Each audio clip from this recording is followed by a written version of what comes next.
Hello friends, ये video specifically मैं parents और स्टूडेंट्स के लिए बना रहा हूँ जिनका अभी अभी जेई का रिज़ल्ट आया है।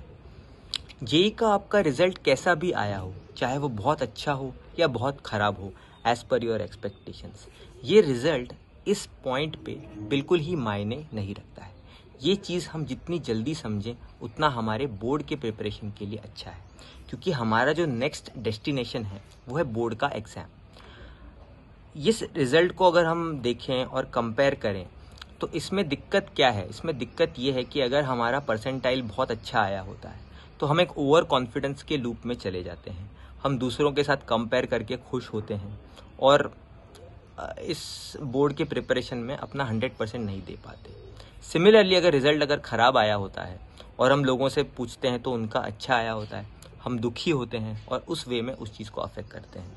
तो प्लीज़ बोर्ड के रिज़ल्ट को बेटर करने के लिए जेई के साथ कंपेयर करना या जेई का अपना स्कोर दूसरों के साथ कंपेयर करना बिल्कुल ही बंद कर दीजिए। तो स्टूडेंट से ये रिक्वेस्ट है कि अपने फ्रेंड्स के साथ कंपैरिजन मत करें और उनको पूछे भी नहीं कि उनका जेई का रिज़ल्ट क्या है। सिमिलरली पेरेंट्स से रिक्वेस्ट है कि न तो अपने कलीग्स के बच्चों के साथ या बाकी बच्चों के साथ अपने बच्चों का रिज़ल्ट को कंपेयर करें। इनफैक्ट बेटर ये होगा कि इस जेई के रिज़ल्ट को आप कुछ टाइम के लिए भूल जाइए और पूरा का पूरा फोकस और अटेंशन अपने बोर्ड के प्रिपरेशन के लिए लगा लीजिए। अब इम्पॉर्टेंट क्या है कि बोर्ड के प्रिपरेशन का टाइम बहुत कम है, तो हमें कुछ इम्पॉर्टेंट चीज़ों पे फोकस करना है।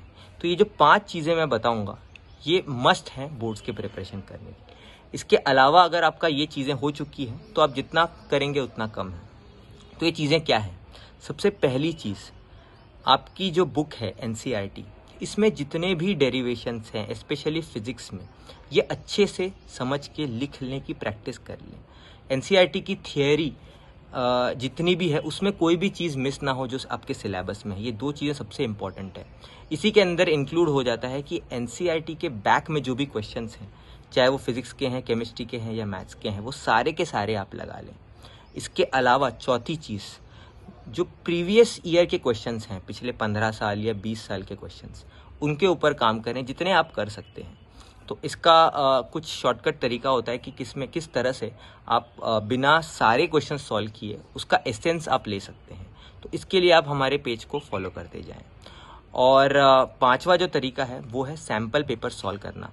यहाँ पे इम्पॉर्टेंट चीज़ ये है कि इसमें सीबीएसई के जो प्रीवियस ईयर के पेपर्स हैं, स्पेशली लास्ट के 1-2 साल के, और जो कंपार्टमेंट एग्जाम्स हुए हैं, या फिर सीबीएसई के जो ऑफिशियल सैम्पल पेपर्स हैं, उनमें मार्किंग स्कीम दिया जाता है।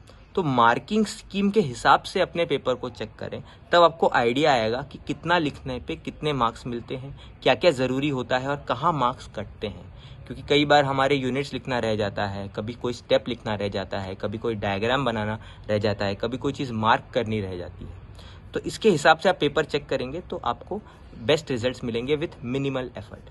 और आपको कोई भी दिक्कत होती है तो rather than going to videos on YouTube, आप किसी अपने अच्छे टीचर को के साथ बात करें, वो आपको 100% हेल्प करेंगे। क्योंकि जो चीज़ आपको टीचर 1 मिनट में बता सकता है, वही चीज़ आपको ढूंढने में 15 मिनट लग सकते हैं।